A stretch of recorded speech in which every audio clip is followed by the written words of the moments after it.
Plus Well, 13. at least. Plus 13. Plus 13. Plus 13. I got the bottom. You got the what? Bottom. Spin the ball. Spin the fucking ball.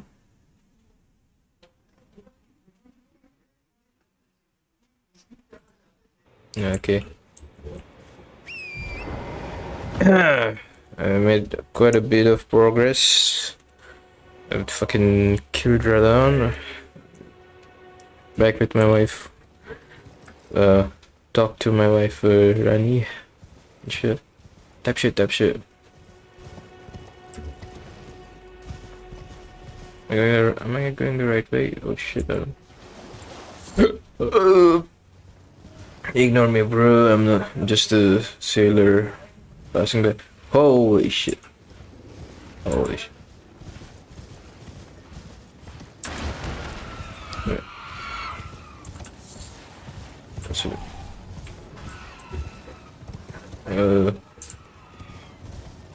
Let me be.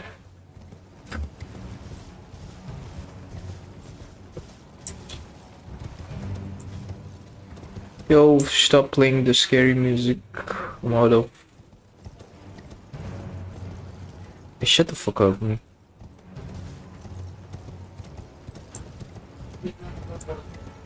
Bro,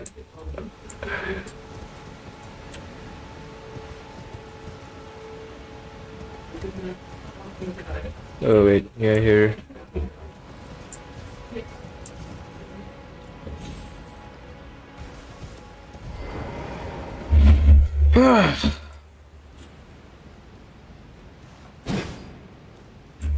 Switch to my favorite weapon for now. Yeah, the gold. The gold.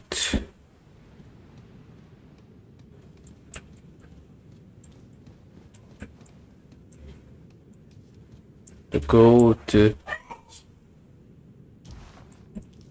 Why aren't there like Lost Run or something? Like, bro, this place is annoying. Navigate. This platforming, bro. I just don't want the platforming.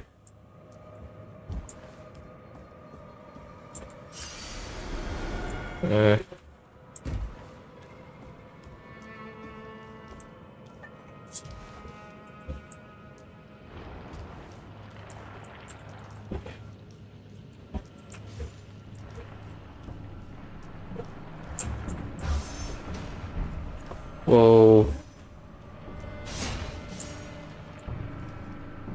Bro, you throw knives, man. Why did you throw knives?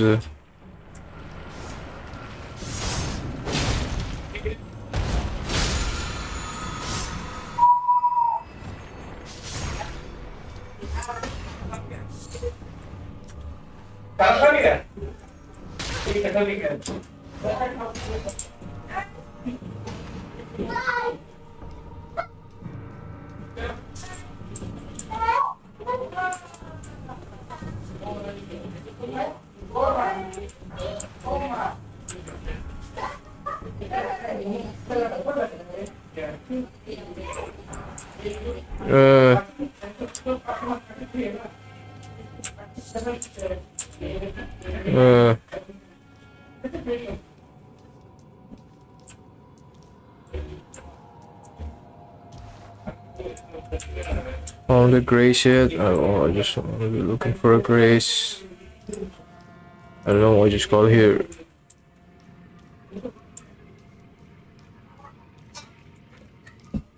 Where do go from here?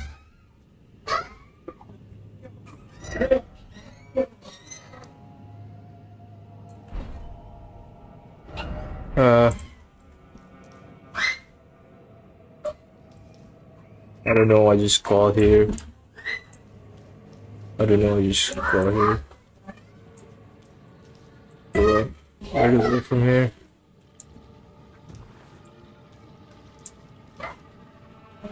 Or we can go there.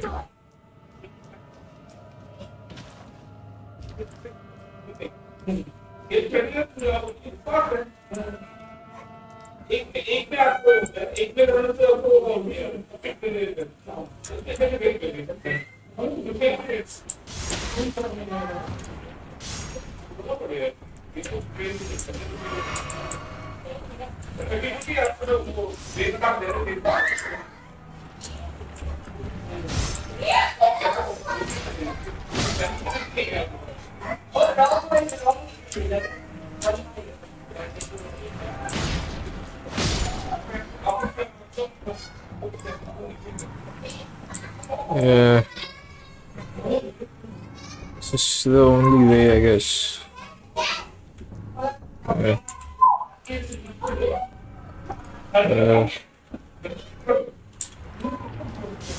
Oh, bro.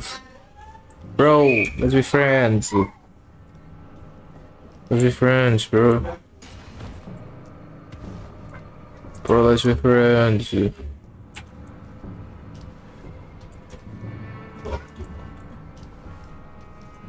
Where do you go from here?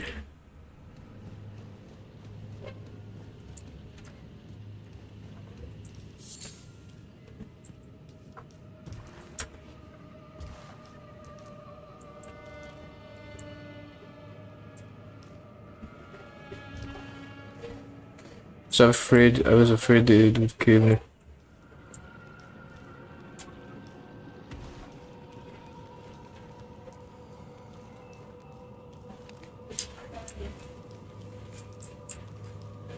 Oh, fuck yeah, there is a grace.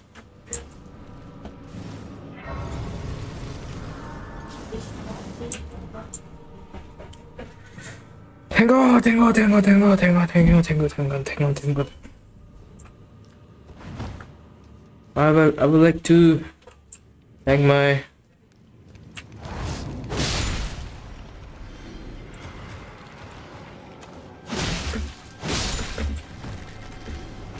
I'll try anything. Holy fuck.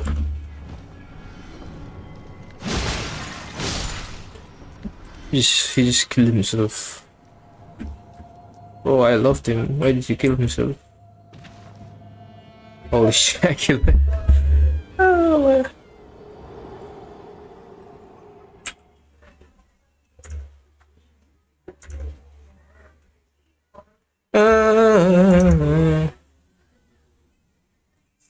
I'll be right back. Just a sec.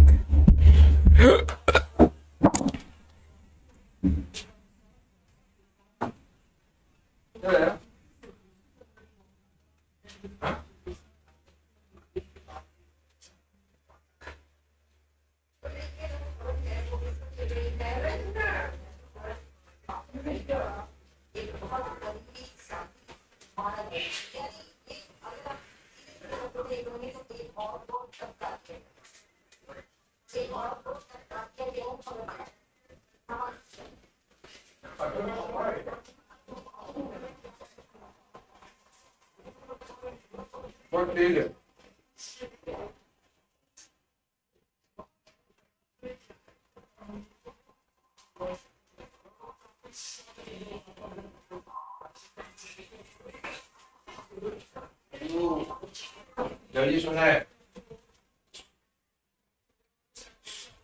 Alright, I'm back. Back. Open the window. Want some fresh air. Bro, I probably talk like a fucking English dub of an anime or something. Or should it? I need to learn English. Here I come.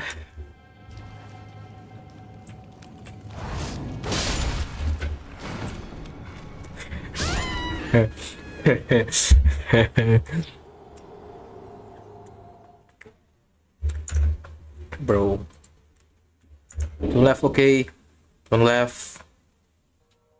Just don't laugh. Okay, guys, just don't laugh. Okay.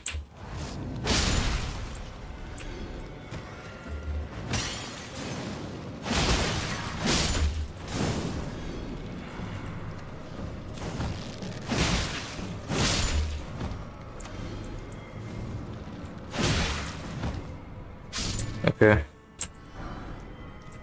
Got them all. Gotta catch them all. What's even that? I don't know. I don't know, I just got here.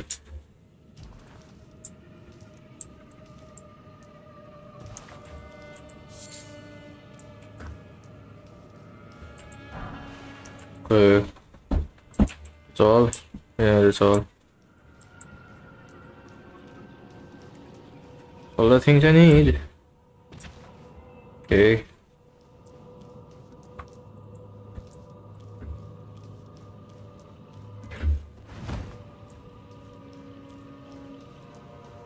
Oh, they drop a lot. Like, you can probably farm them.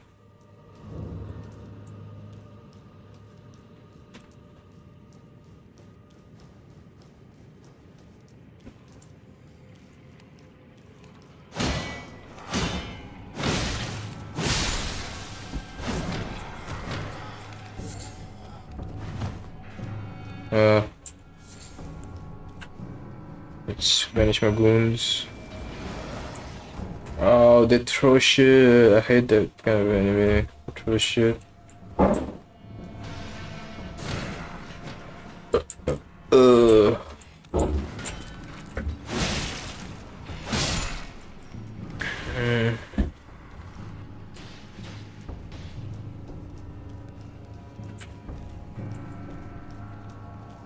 Shoot some shit. Whoa.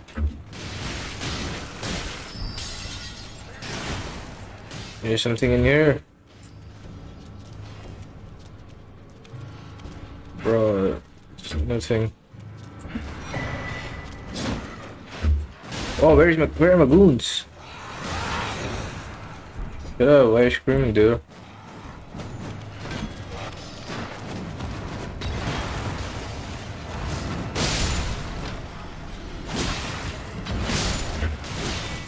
Oh!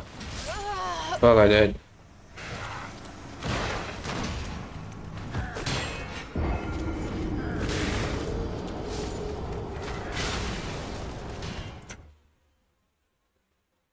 I want the red armor. I need the red armor. I want the red armor.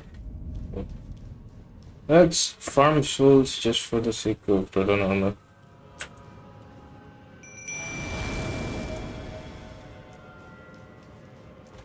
These people could probably overlook pretty easily.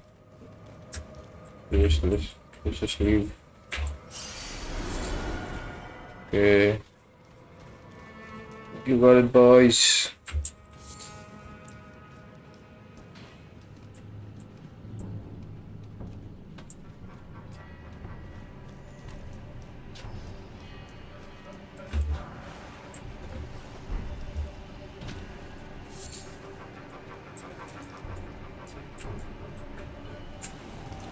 What's with that creepy noise?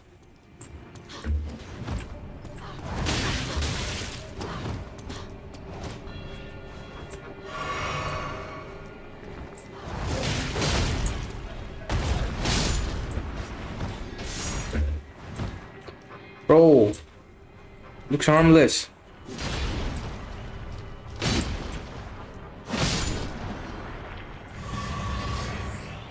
It's a boss fight?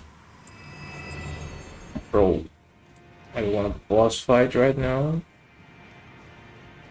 I just want to chill.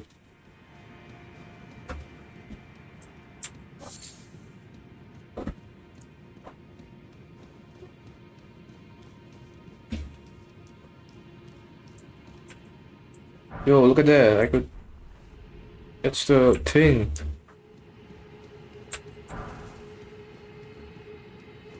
Can I go down from here?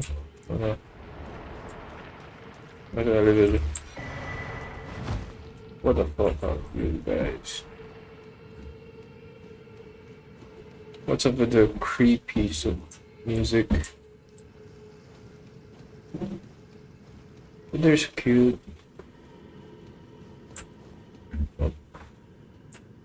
4,000. Let's see what you are. I have high hopes. What are you? Someone's. Is it Moog?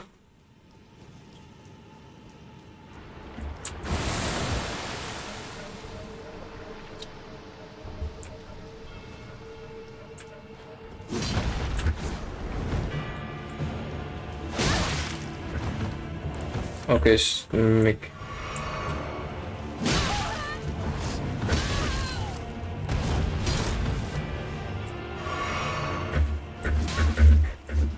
Oh, I'm fighting myself.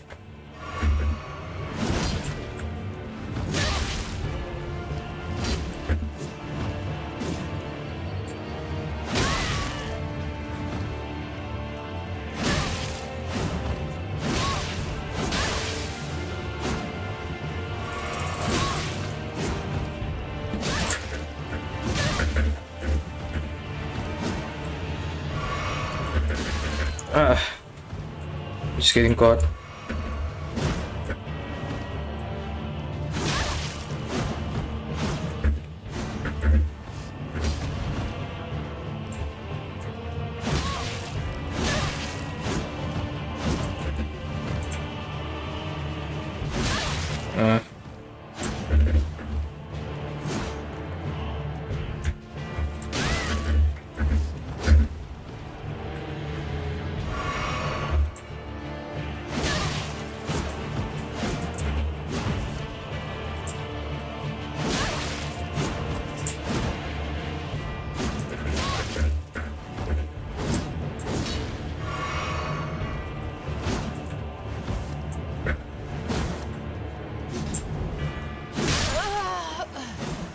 How much moves do I get? How much am I worth?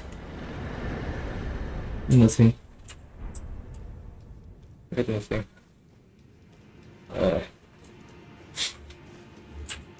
I'm cool looking myself. Yeah.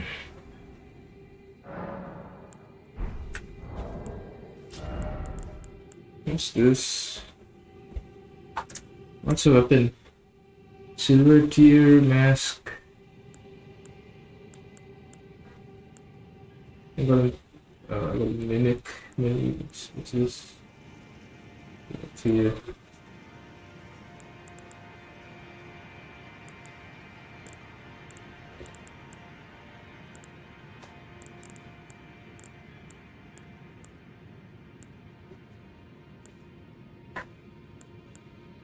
That was legit news.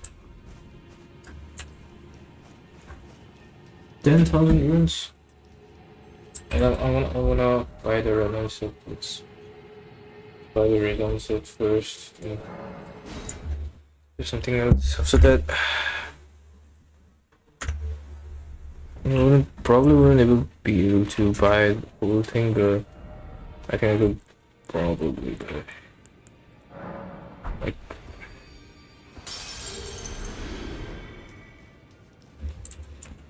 where am I even going in? Oh, I'm so lost. What's up, guys? What's up, really?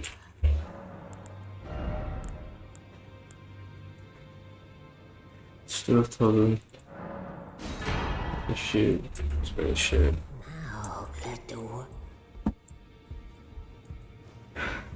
Okay.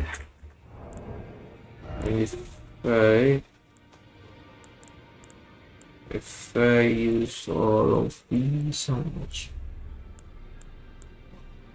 Probably would be able to get the how much? Okay, buy the helmet. Let's buy the helmet. I should have bought the boots or the helmet. Probably the helmet.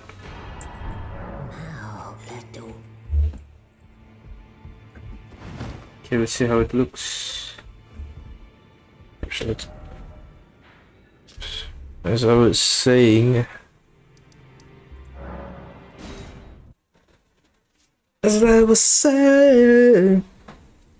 where's your head at? Where's your head at?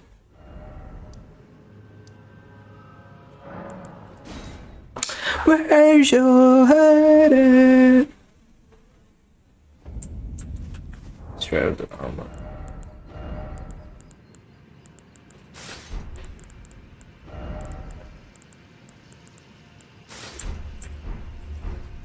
Yeah. Yeah. Shit, I fat roll with this.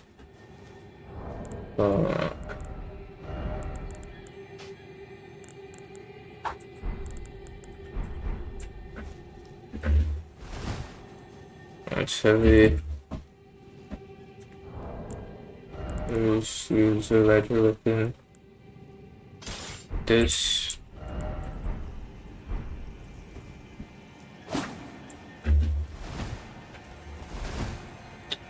Fuck man, a fat roll. What's everything else? Using just the helmet. How about now? I'm not fat rolling this.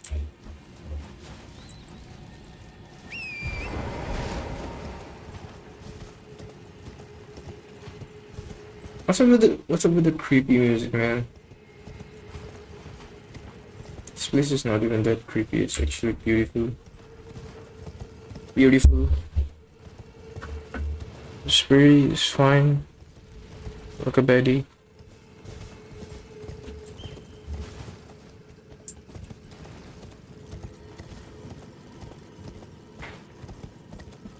Is there something here? Or am I just like... There's nothing.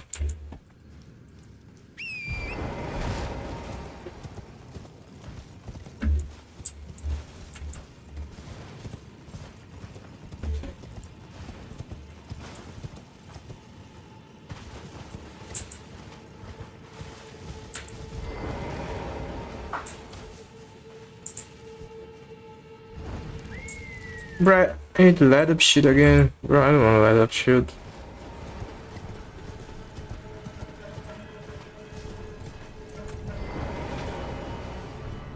Where are you, bro? Oh shit. Shit, who's... Don't fuck with me, bro.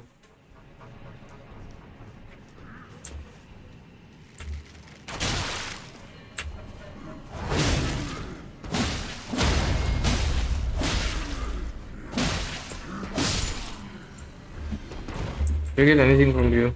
Nothing. Can you use this? I'm gonna drip, though.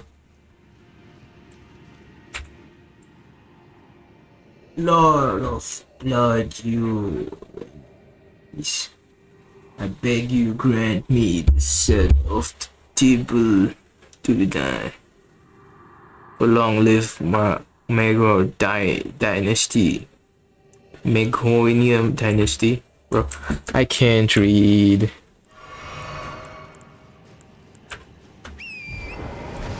I showed up with his goons. Bro, you just leave me alone.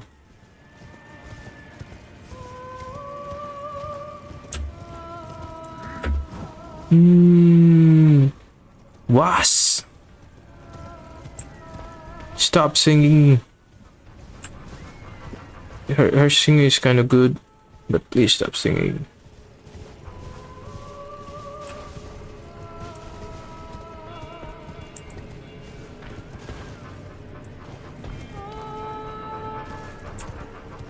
Is she male or a female?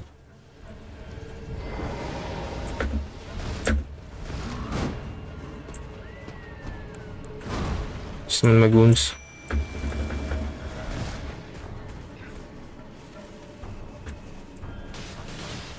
What's up, bro? Just been chilling. Help me, guys. Because you're doing nothing.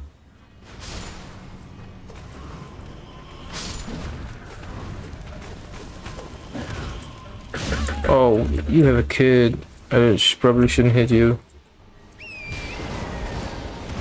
Don't hit a pregnant woman, guys. It's really bad behavior if you hit a pregnant woman.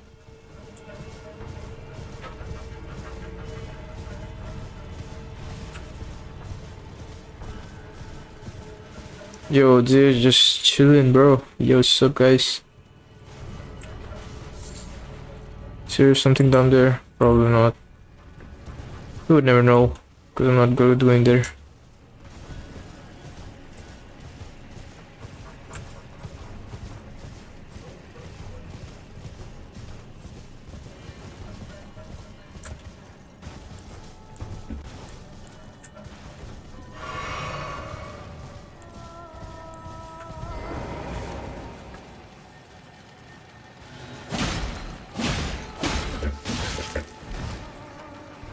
Why do we have rats here?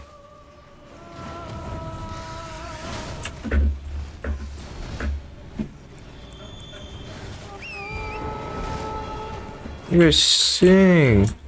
Hell yeah. Like you're singing. Where do you go? Where do you go? Where do you go?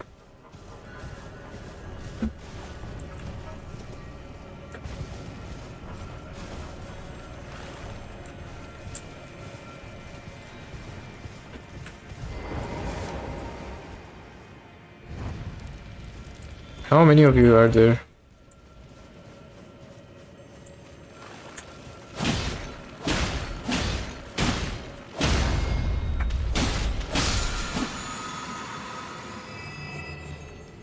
And I get nothing.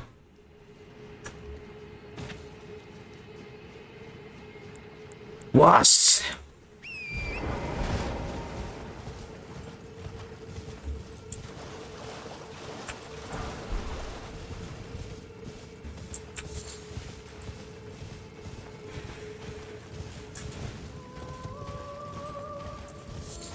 Just sing something else, Ryan.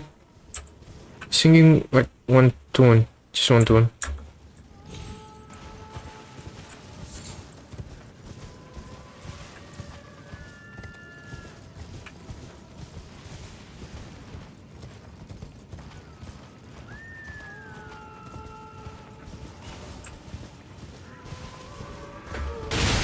Oh shit!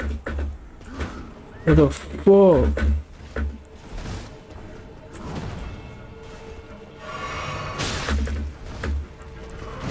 Oh shit. Leave me alone. Dung. Akira.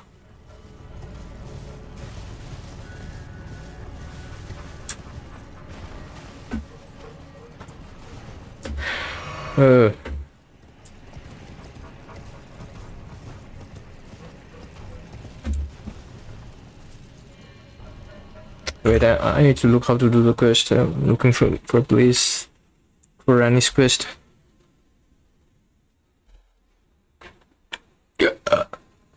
Fuck.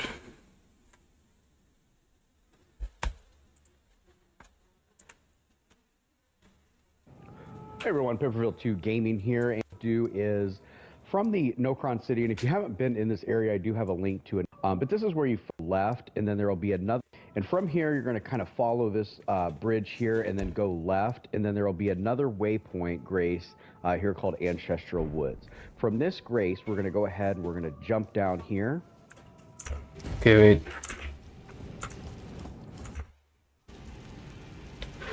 Are you shoot it?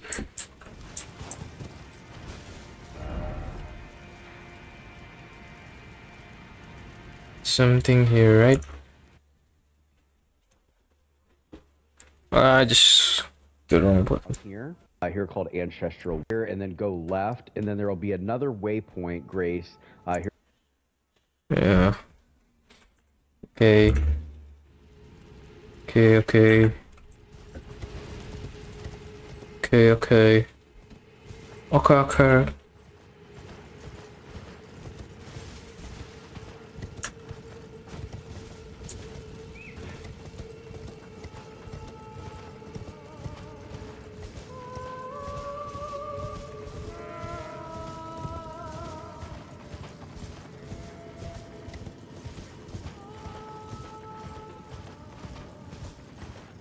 I'm going the right way.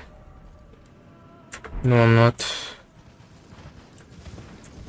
How do I get up there? there a way to get up there?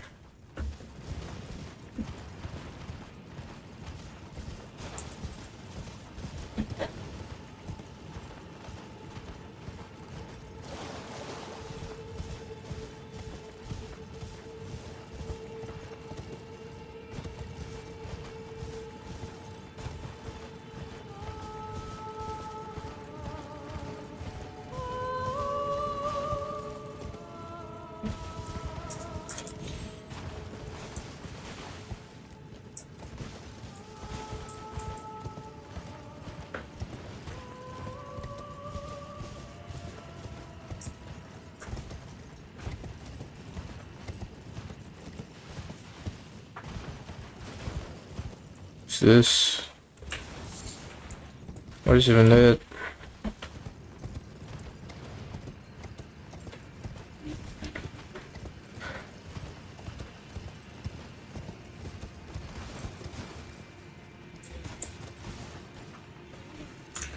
Bro, I don't understand. Ancestral woods. From this grace, we're going to go ahead and we're going to join. You're going to kind of follow this bridge here and then go left, and then there will be another waypoint, Grace. I'm gonna go left. Says the guy. How do I get up there?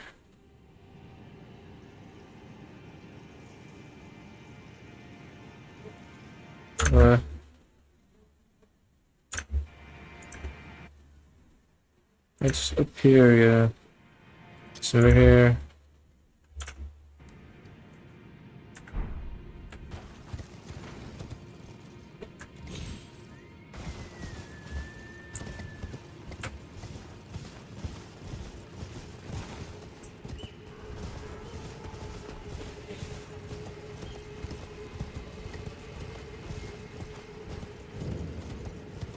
There would be another boss fight with this.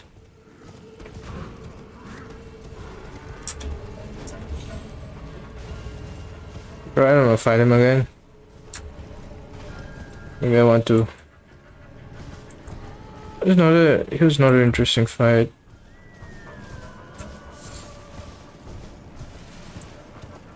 How do I get up? How to go there?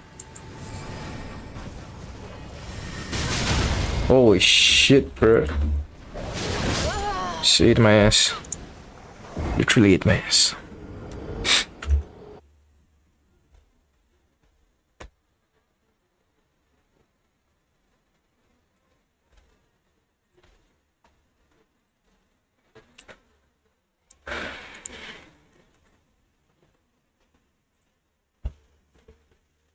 Hey everyone, I'm in Elden Ring and I want to show you a map here, Ron. And I'm going to show you there's lots of enemies you can take. So we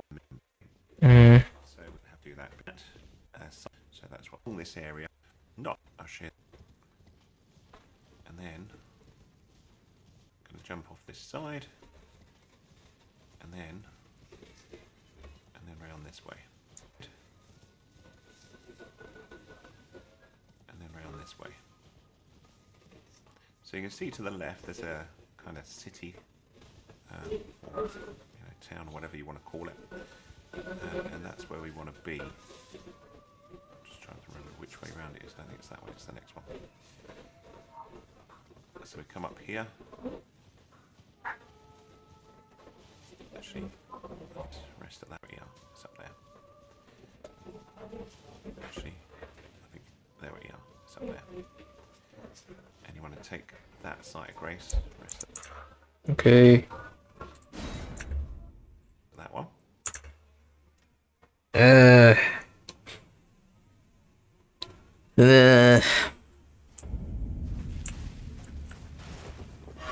Bro, wrong button every time.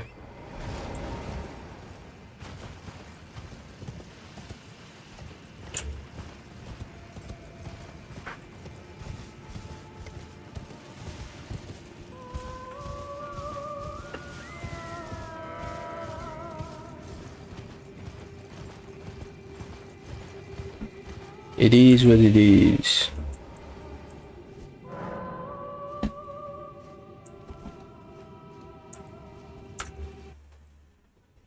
And then just be careful as you jump across here onto this ledge. Go to the ledge. Run, which is easy to die. Right here, okay. Then here. Okay. Jump to here. And then this one is easy to die on, so if you get to the ledge you can then run round. And then the jump there is not too bad, but if you try and jump off the top you'll likely die. This one is particularly nasty, so you might want to take them out so they don't chase you.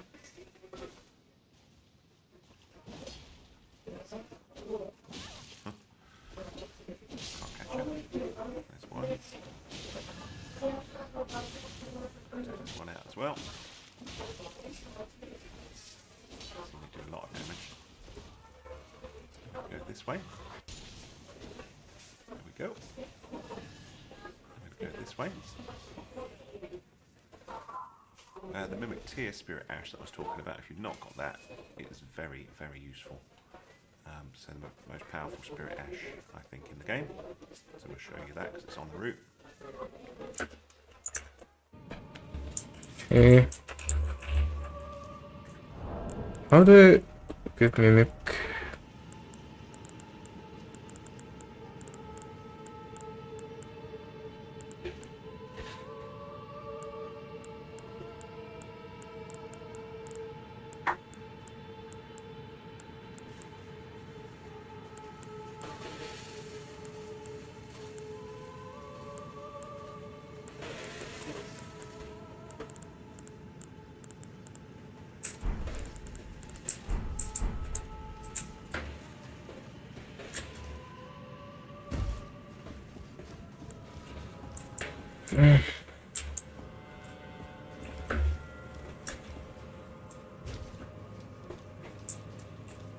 Oh shit. Tap shit, tap shit.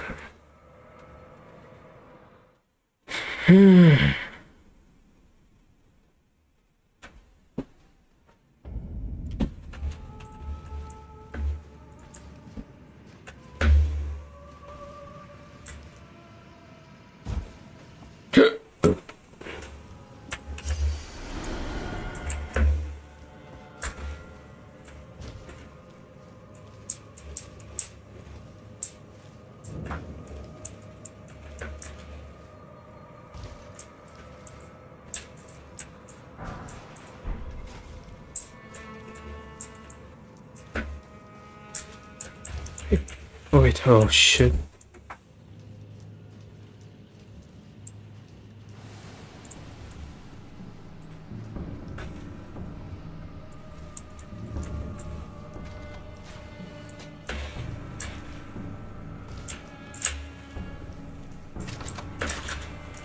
Wait, bro, I click jump, man. What's happening? Ronnie is a major NPC in Elden. It's with a heavy heart that I bring you all some sad news about Joe Rogan. I get no pleasure in talking about this, but I think it's important to address. Joe Rogan has done something remarkably silly, if you can believe that. He made a bit of a boo-boo, a mistake, a very public mistake, and one that I am personally involved in. Now I'll go ahead and be upfront and honest out the gate here, because honesty is the best policy, as my old 4th grade teacher used to say, God rest their soul. I don't really listen to Rogan much anymore. It's been quite some time since I've watched and listened to a full Rogan episode, but I do still keep up to a certain degree, and recently he made a bit of a blunder on his show. Now, I'm also very familiar with the memes that have floated around about Rogan for at least a couple years now about him being dead. And after this clip, I'm starting to believe in the conspiracy. Maybe Joe Rogan really did pass away a while back and he's been replaced by a Just for now, let's because I cannot just put on our hero armor. So what happened is, Joe Rogan was talking about a very sad video he watched of a father-son boxing match where the father beat the shit out of his son and people cheered and it made him sick. Hearing that story of course does tug on the heartstrings and would probably make most people a little confused and maybe even angry. But the problem is, what Joe Rogan is describing is not the reality of what he watched. What he was talking about is the Creator Clash, which was a YouTuber boxing event, and the match in particular he's referring to is Matt Watson versus Dad. Dad is the YouTuber's online handle. So Joe Rogan watched that and believed it was a real father-son boxing match. And where I get involved is I was literally one of the commentators for this match. So you have to actually be watching that with the sound off and very close to passing out from overdosing on Xanax to even for 1 second believe what you were witnessing was a real father-son match. I saw a video today of a boxing match between a father and a son. It made me so sad. It made me so sad. Because there's this young kid. He looks like he's probably like 17 or 18, and the father's 42. And the father beats the shit out of him. I mean, like, dings him in the head and keeps punching him. I'm like, that's your son. That's your son. What I find extremely entertaining about this situation is he has an entire team around him, and not a single one bothered to correct him until the very end after he had already made a fool of himself. They're probably just like giggling, listening to him tell this story, just waiting for the moment to drag the knife. Bro, he killed me. No, you actually got that super fucked up. You got that so twisted, that's not what happened. But this isn't even a matter of Joe Rogan not doing research. This goes a step beyond this. This is a matter of Joe Rogan not even bothering to turn the sound on to the video he's talking about. Because if you unmuted it, you would hear us, the commentators, explaining like the event and the situation and what was going on. So he had to have watched this with the sound off in order to even come close to misunderstanding what was happening. And even then, that's a stretch. You'd also have to be way too high to read, because when they walk out, their subscriber numbers are posted under their name. So like all of the signs and clues are there and drilled into the spectator's head. Bro, I'm getting impatient. This is Joe entirely, which is just wild to me. And I love that he's wearing like an astronaut spacesuit during this this rant that he goes on here, because it fits the mood beautifully. It's such a wonderful compliment. Now, to be fair to Joe, in his defense, at the end of the clip, he mentions that the video title he watched misled him. And in that clip that he references, the original audio is gone and replaced with a guy lying about the whole situation.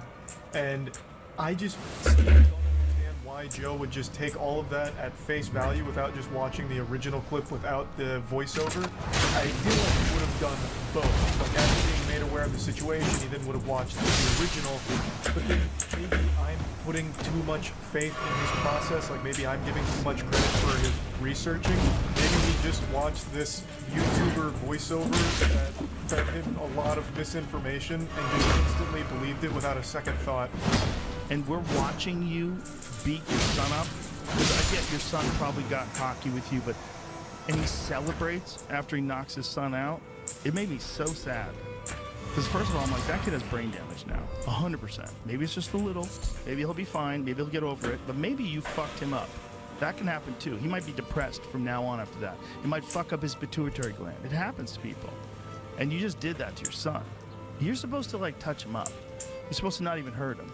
Like slam him in the body a little bit. Like, you think you can fight? Okay, good dude. Okay, let's have a little boxing match. You don't tee off on your son's face on television. It's crazy. That is crazy, and I really love the fantasy Joe was in for however brief a time, that he had just watched a clip from a television broadcast where a father beats the fuck out of their son live in front of an audience as everyone cheers. That is such an amazing, like, visual. And Joe's like, this is madness. What are we, barbarians? What happened to civilization? We're watching fathers beat their son for sport. What's next? Are we going back to the Coliseum? Blood sports? Watching people die? When will the madness end? What's next in this lunacy? It's just so wild that this actually happened. How old was the kid? Kid looks young. To me, he looks like, you know, he could be 20. He could be 19. He looks young. He's real skinny. And the father's kind of 22 of them. jacked. But, you know, he's fit. And he could... I should have. He knows how to box. And the son doesn't look like he has any idea what the fuck he's doing. I don't know what the thing was. Like, someone sent it to me. And they were like, cheering that this old guy knocked his son out. I was like, you guys are crazy. That you failed. You've failed as a man. Yeah, this is it. That's not exactly what was happening. It's not? What is it? They're not father-son. Oh, why does it lie? It says father knocks out son in celebrity boxing match. Gotta get somebody to click on this. Oh. This was like a YouTuber thing. This guy's a YouTuber and he's a YouTuber. I'm such a sucker. For some reason, this was oddly cute, where he's like, oh, why would they lie? Reminds me of that scene in Arthur about, would someone really do that? Go online and tell lies? Like, Joe is just like so trusting. He's like, oh, I got betrayed. The title misled me. Man, I'm such a sucker. Like, at least he owned up to it. Like, I appreciate that he didn't try and fight and get defensive about it. Now, I went to the video here, and it's only 30 seconds, and it's actually none of the audio from the actual event. It's another man who's just spreading misinformation, saying this was a father-son grudge match. And I guess for some reason, Joe Rogan took all of that at face value. I just find it hard to believe that he only watched that 30-second clip and just believed it. Because Joe Rogan questions fucking everything. So he's just going to a random channel in like 360p because it's been fucking ripped and re-uploaded 1,000 times, so it's in shit quality. And for some reason, Joe Rogan just believed a completely random stream. Let's open here later. Still not fully convinced that he just received this random email and just watches everything that gets sent to him. This is a 20,000 view video. Are you telling me Joe Rogan sits there late at night and just goes through his entire email list of every single video sent to him, no matter how small, and just believing every single thing he sees? I don't know. That just doesn't strike me as realistic, but then after this situation, I guess it could be. Who knows? But since we're talking about Joe Rogan, I always like to take an opportunity to bring up his incredible nipples. Those are absolutely legendary. So I'm going to play you a stream clip where we go deep on Joe Rogan's nipples, because I think every time he's mentioned in conversation, it's important that we highlight just how beautiful those puppies are. We all know you love Joe Rogan's long nips. I don't know how many times I need to talk about how great his nipples are. He has the best nipples in the game. Legitimately, no one has a better set of udders than Joe Rogan. And since you brought it up, now I've got to pull up the picture, because I already know there's going to be people in here who haven't seen them. They're fucking incredible. They're actually fucking incredible. Oh, this is my tweet too. When you type in Joe Rogan nipples, it's my tweet. That's so fucking amazing. I'm glad. Is it a boss fight? Just look at those. Look at those puppies. Just like two tiny little fingers. I know, this happens every time I bring up Joe Rogan's nipples. It always blows my mind that more people haven't seen these. They're so cool.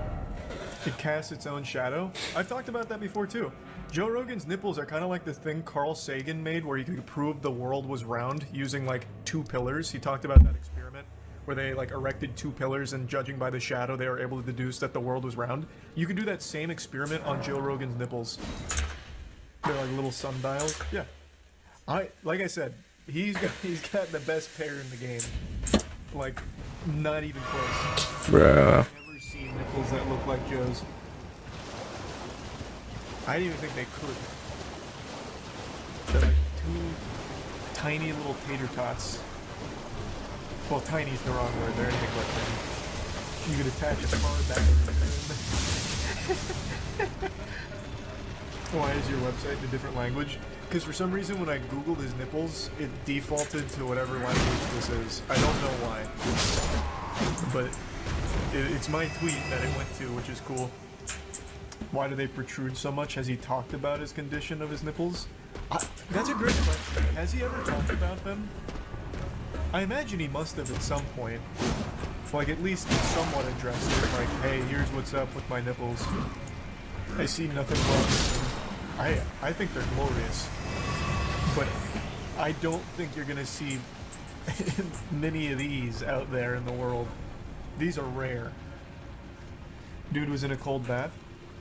Yeah, obviously he was in a cold bath. That doesn't change it. Like, if I'm cold, like let's say I poured ice into a bucket and I just sat in the bucket for like a couple minutes. My nipples would get hard, but they wouldn't look like that. They don't like wumbo your nips. And it also wouldn't just delete his areolas. I don't know where his areolas went, but they were not there anymore. Who had that take? Snyder. He's a tier 1 beneath here. I'll pull up some of the clips. Zack Snyder went on Rogan and made a downright fool of himself. Hello, good customer. Does IGN have some of the clips, or do I have to go through Twitter? Thanks for your sub, raw dog. Goodbye. So Here we go. Oh my god, at least link to the actual fucking timestamp. Shit, fine.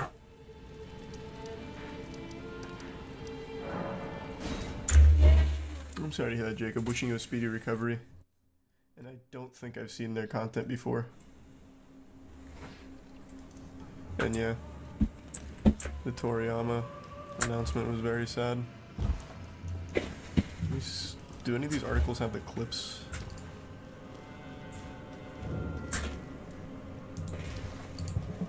Speedrun. Just link to the goddamn timestamp.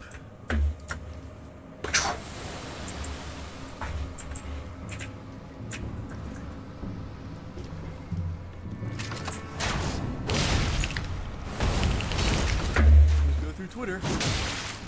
Downright fool. Here.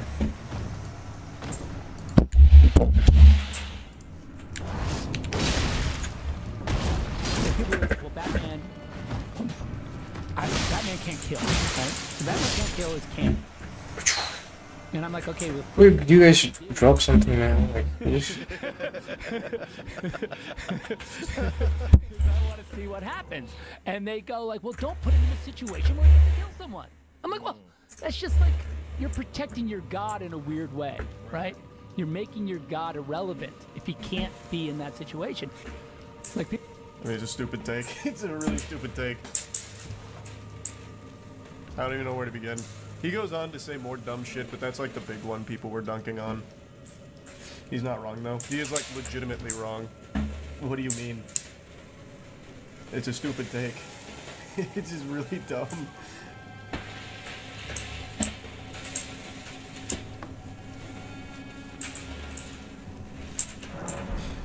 It's a horrible take after watching the Dark Knight trilogy. Dark Knight trilogy, Arkham series, up until, of course, you know how that played out. The Batman, the most one, you can get tons and tons and tons of examples on how objectively amazing that is. Who even are you, bro? I got so mad at all the slow-mo and Rebel Moon, I just turned it off. Rebel Moon sucks. I said it Bro. when I first watched it, it sucks. And he's still, I don't think he's released the Snyder cut that Where's the... yeah, we know this was terrible, but wait until Snyder releases like the full 6-hour video on it, or full 6-hour version on it. In here, The no-kill rule is like God. Quite nasty, but not for my blasphemy.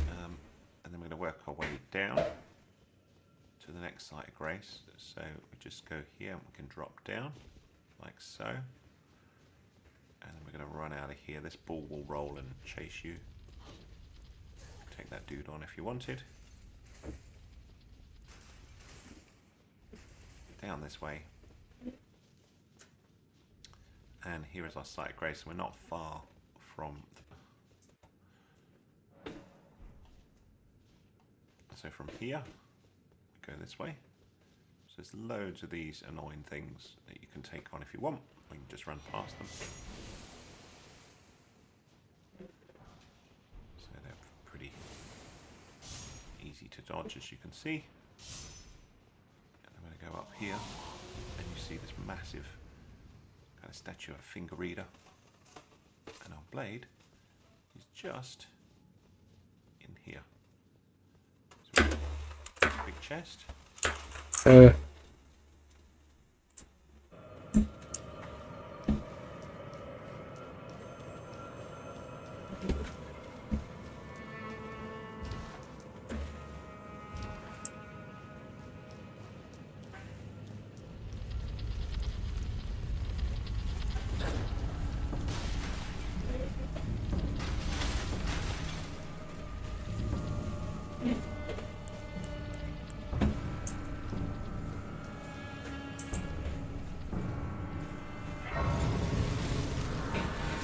Whoa.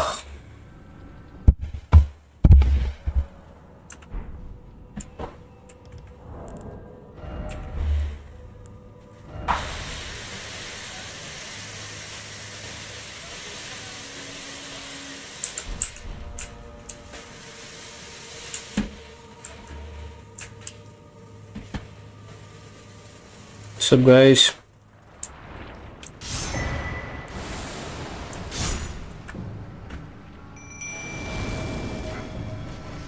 Got this.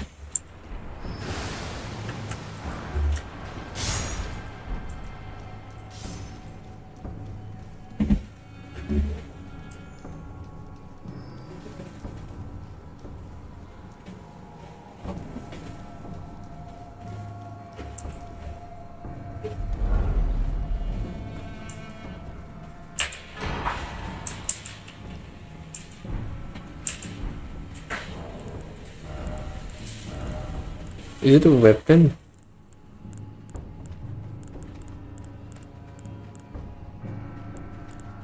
It's not. I wish it was a weapon.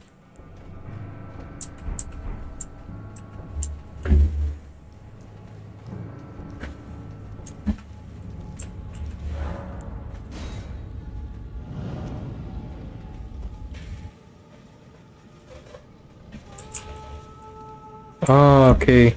Okay, good. Nice.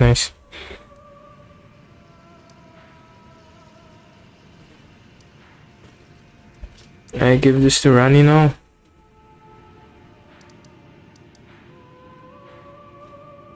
Or what? This was the quest. I don't want to mess up the quest.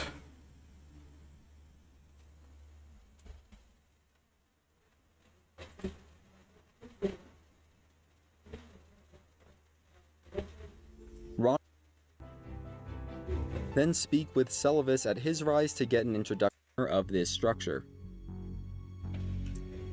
On Site of Grace. In response, she'll give you the inverted statue.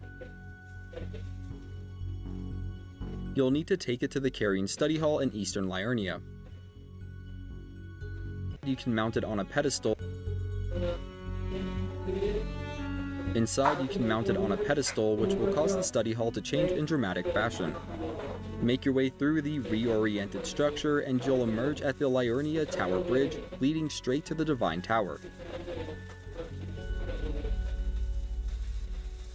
You'll have to defeat one more minor boss before reaching the Divine Tower, where you'll find the Curse Mark of Death. Upon returning to Rani's Rise, you'll find a new Site of Grace in Rani's Chambers.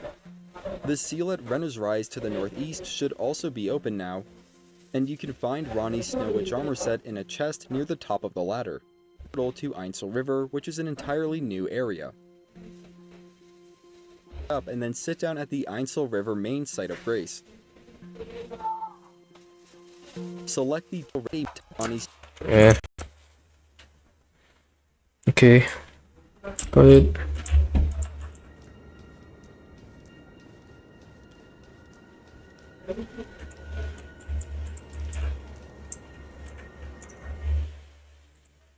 What kind of boss would it have?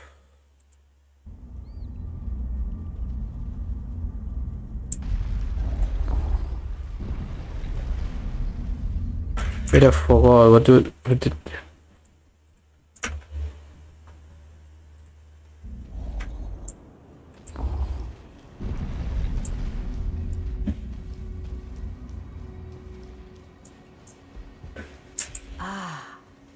It was thee, not Blythe, it seemeth. Even in my slumber I sensed it.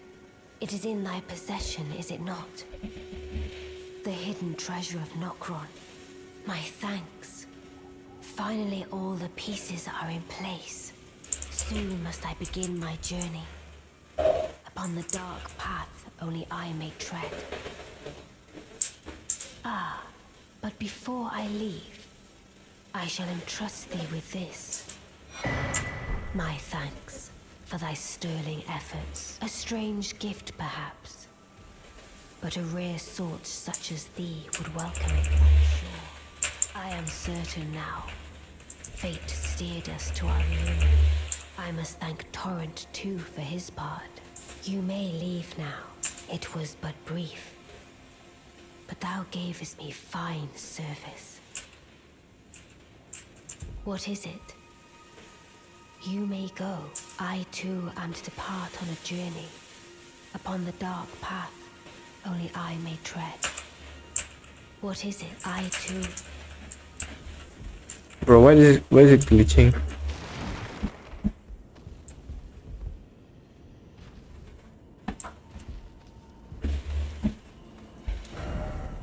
Okay, now I go here.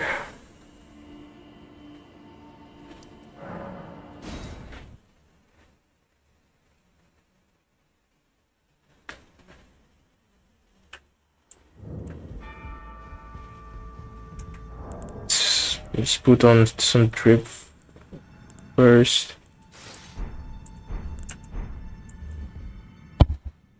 What is this sound? With UVS.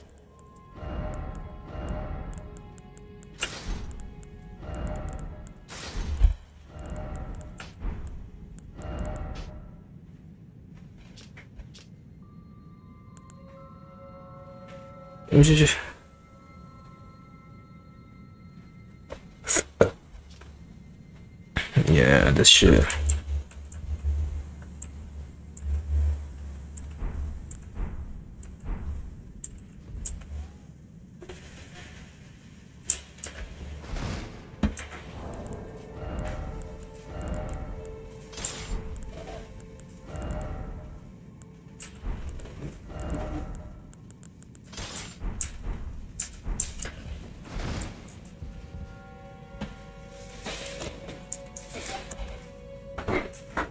Let's just put on the hand. Oh god, no. Fine.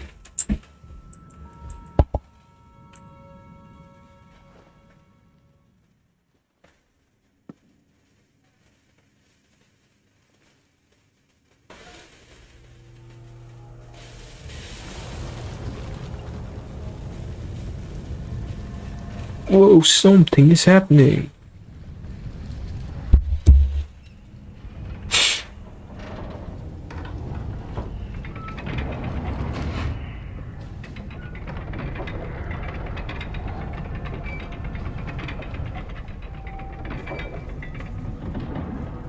It's a gyroscope.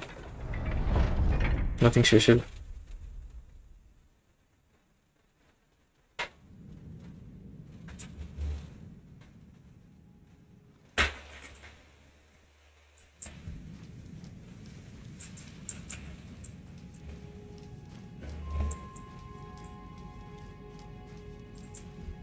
Where do you go now?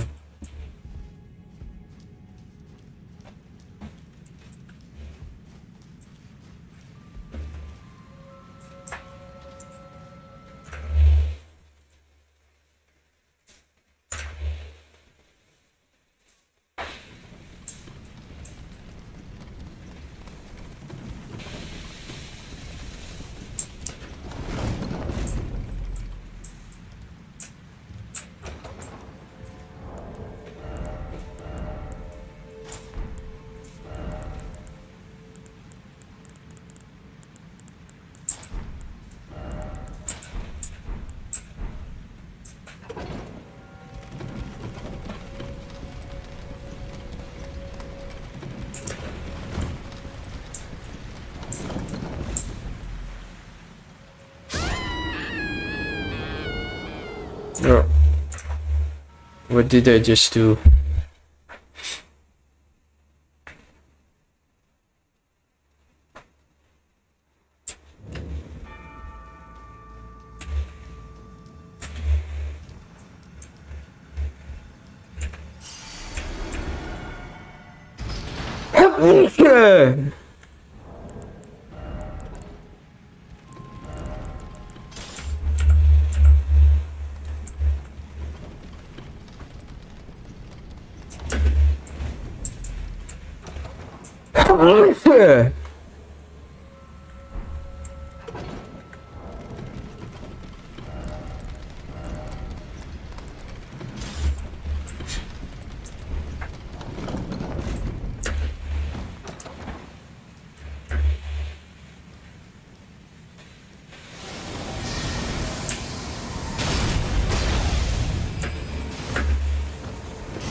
Right, it was not in the quest.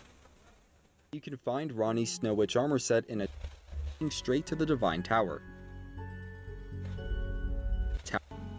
Make your way mounted on a pedestal, which will cause the study hall to change in dramatic fashion. Make your way through the reoriented structure and you'll emerge at dramatic fashion. Make your way through the reoriented structure and you'll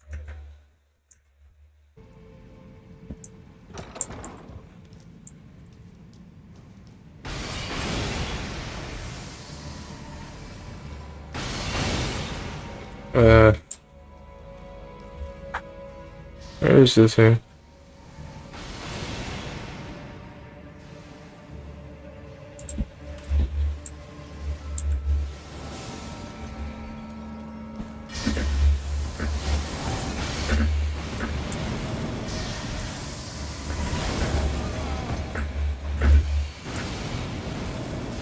Will we keep running?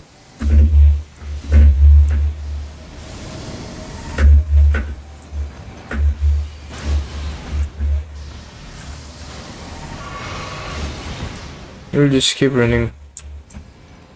It's not fun.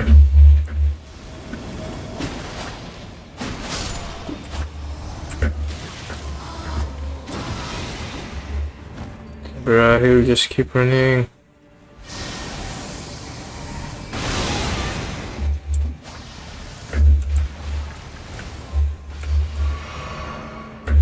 It's not fun at all.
I don't understand. Maybe I could go.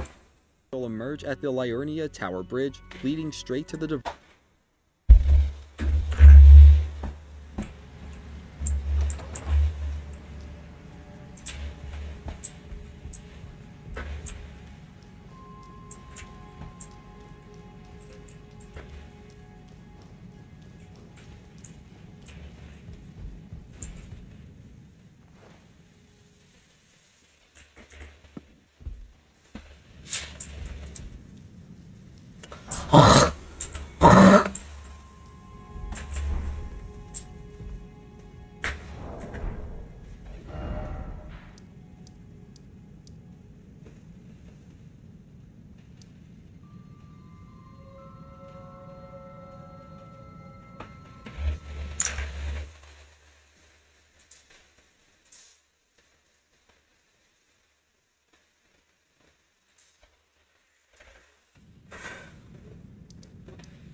kit that we need. Yeah.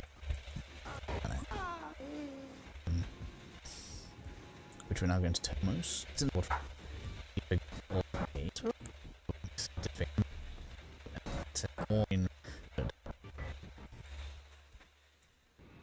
Carrion magic shield. Working so hard and trying to get this guidance stuff out there. check one. Buttons. We're gonna make sure we've rested. Head on back in.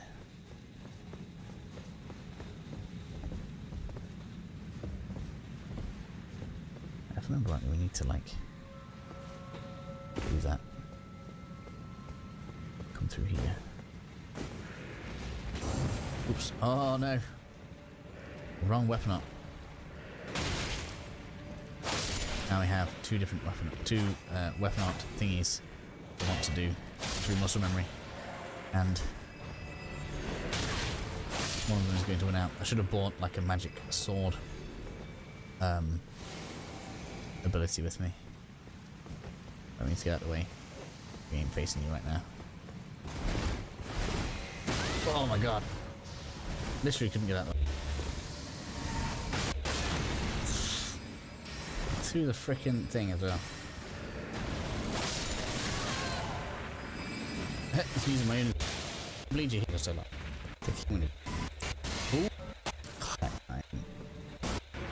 Forget about it. One. I think we do. There is a side base. Please. Now then. This way. Oh my god, that jump was terrible. But we made it. I don't know how I made that. Jumped close. Cool thing to note about this is that gravity is still.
You just go down. You just go.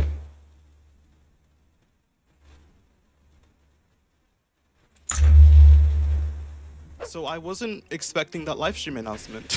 We will be getting a Fontaine Chronicled Wish, featuring every Fontainian except for Nouvelette, Arlecchino, and Risley. I love how they thought that Nouvelette and Arlecchino are just too good for the Chronicled Wish when, you know what, let me not say that. Hello there, Flip here, and today we're going to be talking about the Fontaine Chronicled Wish, going over all the characters and their place in the meta, if you should pull for them, what the best teams are, and then discuss if the weapons are worth pulling as well. But before we do that, as always, if at any points during the video you're entertained or informed, make sure to drop a like and even consider subscribing, as I talk on various topics regarding Genshin's meta and I'll try to keep you updated. Shout out to my lovely, wonderful, beautiful channel members. I really appreciate your support, it means the world to me. And also, so right now we have the Skirk and the Scorpia banners, so if you would like to cut down on the costs while going for them, I would like to announce a sponsor for today's video, LD Shop. LD Shop is a very safe and reliable top-up site that allows you to get Primo Gems at a great deal starting from 15% off, while keeping your data safe. As for transactions, you only need to type in your UID and region, as you can see me doing here. Just needed to quickly refresh my welcome, and as you can see, it's here. And make sure to use my link, as that way you'll receive an platforming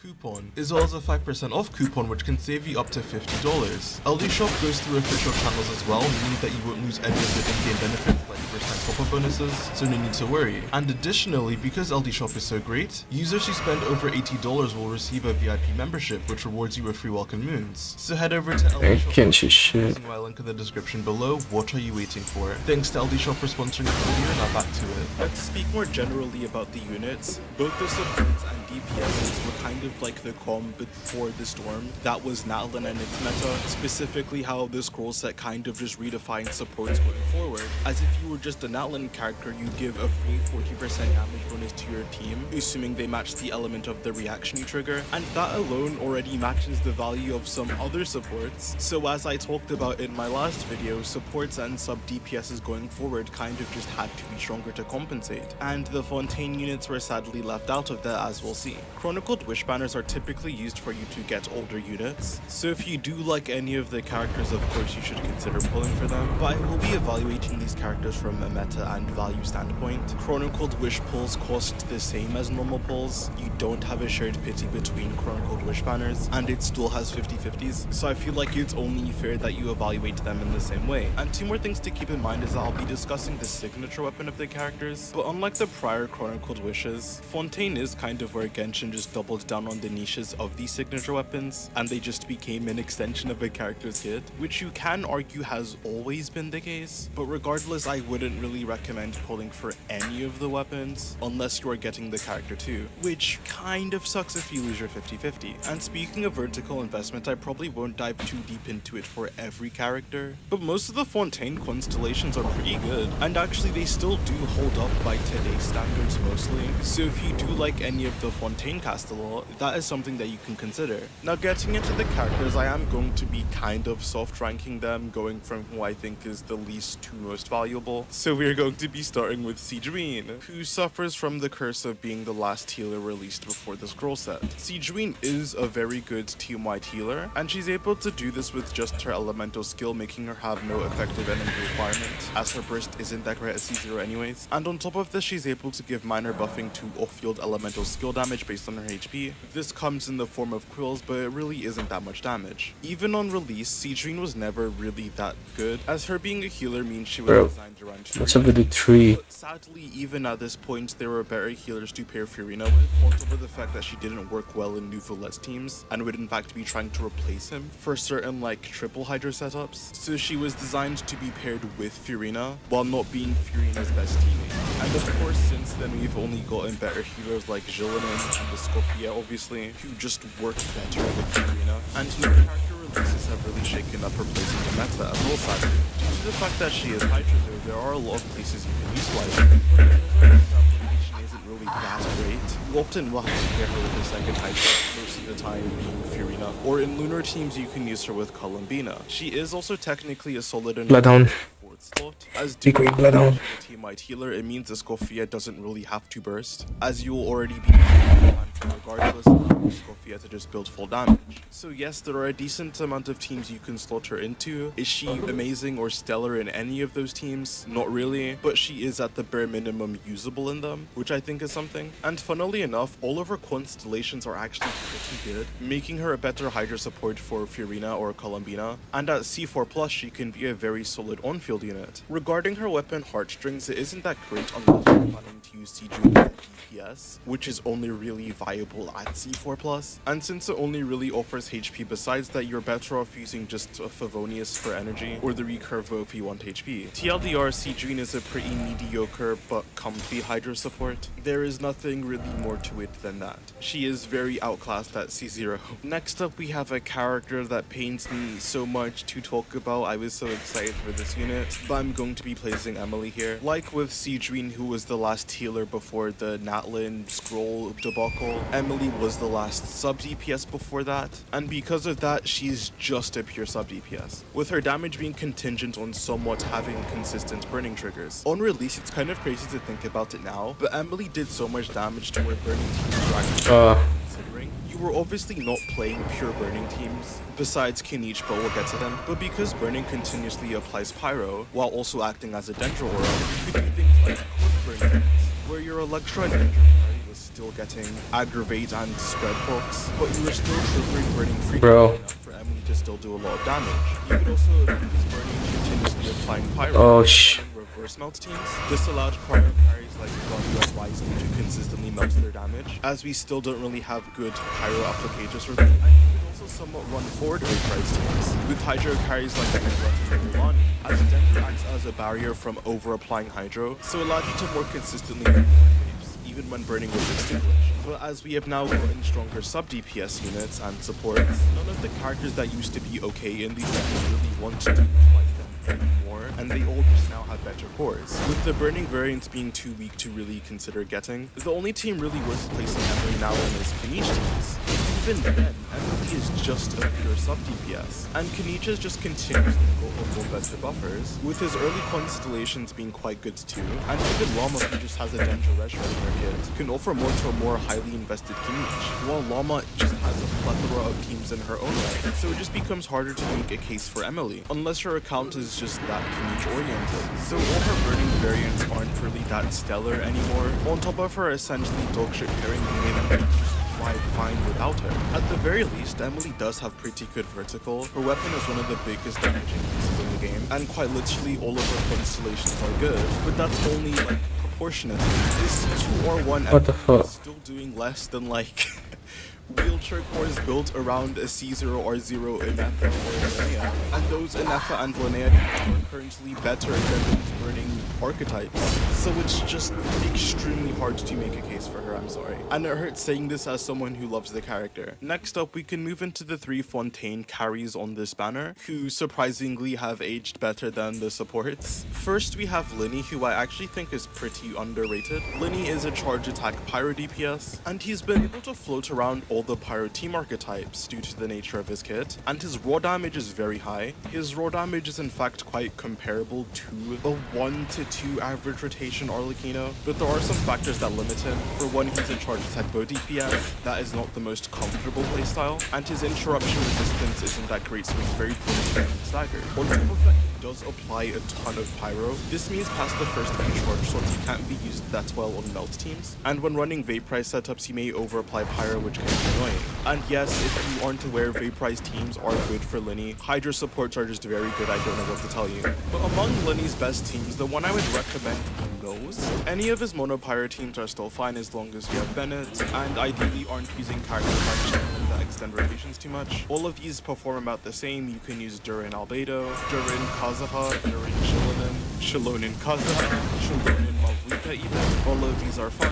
From there, PFS C6 Chevrolet, these teams are very good, especially post Durin. Bennett Fischl and Durin Fischl are very good. Just keep in mind that for their very good performance, the fact that they are shieldless teams. And then you have both Vaporize and Overbait teams. Fiorina with a flex slot like Shilin and Arkazaha, or just running an Efa alongside Winnie for a shielder. Speaking of shielders, he does work with Savali too, and your last slot can be something like Malvika or Fiorina. Nothing much more to say. Linny's signature bow is also very good for him, and just generally, it's a very good stat stick. It's relative to Alpha and a lot of cases for other characters, so if you main any other mode, yes, it isn't the worst thing to lose to, but of course, ideally only go for the you have Linny. Next, we can talk about my goat, Lauren. She's just an on-field Electro DPS that mixes in normal attacks and elemental skills, and I honestly feel like throughout her entire span in Genshin's history, she has been a very underrated DPS, but nowadays you can't really make as strong as a case for that, and I don't think she's that great anymore, as the unit strength has just gotten so much stronger in both Nordfall and Snathlin. Regardless, Lauren is a DPS. Her best teams right now are either going to be in Overload teams, using Chevruz, Eonton or Fischl, and then Durin or Malvika. Both are great, and she also works amazingly for an Efa across a plethora of different setups, whether that's in the Divine Wheelchair or Quick Bloom teams. The only real flaws with Chlorinde is that for one, her raw damage has never really been the greatest thing in the world, and one of her best damage amps in Eonson is only really amazing for her at C6, but Eonson is almost always going to be run with Varessa, who is just a stronger Electro DPS than Chlorinde, as well as having better vertical investment prospects than her. And also Chlorinde is quite prone to getting staggered, which is pretty annoying, and due to her low uptime, getting staggered within her damage is a lot. I do still think that she has some great upsides though, as her AoE is very generous, and if you get good with her, it's very fun to just anticipate and dodge enemies' attacks while you are attacking yourself. And also for having such a short damage window, she's able to apply a ton of Electro, which allows her to be one of the better checks against any elemental shields that can be broken by Electro, as well as the Night Soul shields. And lastly, she has very consistent self-healing, so you don't need to worry about bringing healers into her team, and she's also capable of getting a decent amount of time for herself. But regardless, her teams just aren't up to par with the other Electro DPSs right now. She's much weaker than mosquitoes, man. using Hydra in your teams, Flint's just does it better. And the other Electro team archetypes are just kind of weak. Corinne, her signature weapon is very good. Even outside of Corinne, it just is a high base attack weapon that gives it 20 damage, so it's also very good for Bennett. And as a general stat stick towards any sword DPS. But of course, again, don't go for it if you aren't using Corinne. Thank you for watching. Just nice information to have if you happen to use Toast. And Corinne's constellations are good. Besides